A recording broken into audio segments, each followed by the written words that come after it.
I also want to kind of create this information for people to understand about healing and that there's more to it. If people are just focusing on, oh, this virus and I need to change my food in order to change my health, they don't understand how healing works. They don't understand the depths of the way it's actually not the physical kind of stuff we're putting in, it's the internal stress responses that are happening.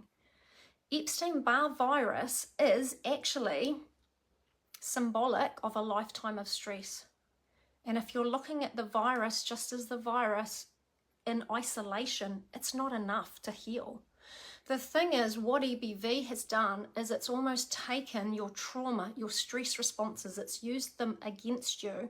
In the fact, when you were dealing with these things in your life, it used that opportunity to build up. So you actually have to look at like healing stress responses. I don't know if people understand how the brain actually works and how that stress response happens. It's in the mini course. It's in the mini course. I'll just say it again and again. But anyway, you know, our mind, our brain, it's the master control of everything. And people don't understand that even when they're stressed in their day-to-day life or a situation presents and they kind of have this stress emotional response, it's not actually a present time emotional stress response that's happening.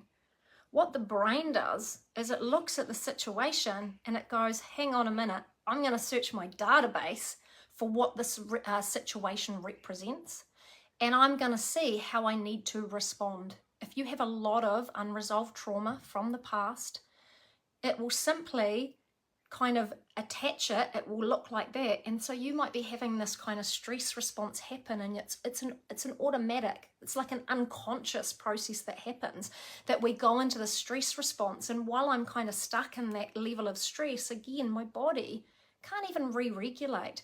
So when I heal Epstein-Barr virus, it's a whole like life transformation process and program for people, because you have to heal the big key pieces on why EBV was able to build up in someone's life in the first place. And often it's kind of those unresolved stress responses. It's like we've got to take more responsibility for what we're creating in our life.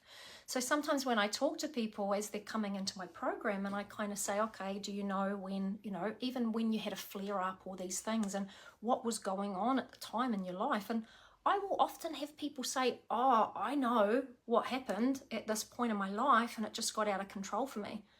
Okay, go and look at that time in your life and do some work around healing that time in your life, because it's like EBV will hold that energetic memory and charge associated with that. You've got to heal that trauma and that from the past and those stress responses to almost help calm down the central nervous system, to give it more resources or space to be able to re-regulate, because it's this here that controls everything else. Don't get me wrong, I want people to be doing diet and looking at things like that. I want people to be supporting themselves on other levels, but unfortunately it's not enough. It's really not enough. Like the way that I heal somebody, it is so involved, because there are so many, like, we are multi-dimensional beings. You know, everything is energy, whether you realize that or not. Everything's made up of atoms. Atoms are 99.9999 free space. Everything has like an energetic coding. A liver functions at a certain vibration, a heart, a different one. All of these things have this vibrational resonance. When things are out of balance and not in that right vibrational state, there's disharmony, there's ill health, there's all of these things. So it's kind of seeing myself as more than just this physical. And even healing is like a multi kind of dimensional or multifaceted approach. So if you go back to that mini course, yes, tools and tips. Hey, if you want to do your diet, if you're doing a detox, great. You'd have to be looking at reducing mercury, because EBV attaches to mercury. You'd also have to use a binder, because your body doesn't have the capabilities to get it out the pathways it needs to. Lymphatic system is a fabulous kind of place to start. It's all the little things that you incorporate, and then maybe start to get curious about, you know, that connection. Like the way that I heal people, the longing, the disconnection is always a representation of this higher disconnection to self. It's all we're ever searching for.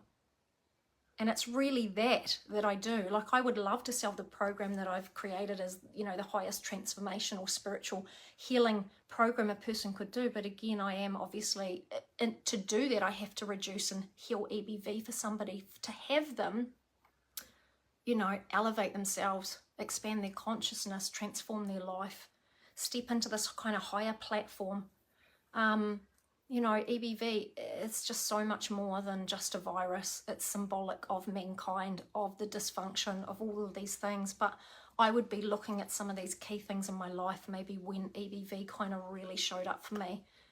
You know, get curious about your life, start looking at these things. Some people don't even kind of, they can't even kind of piece back together or even see some of the similarities, or, you know, even emotions. A lot of people get scared by big emotions and they want to just push them away. They have their place. They're kind of telling you information if you have the tools to tune in and listen.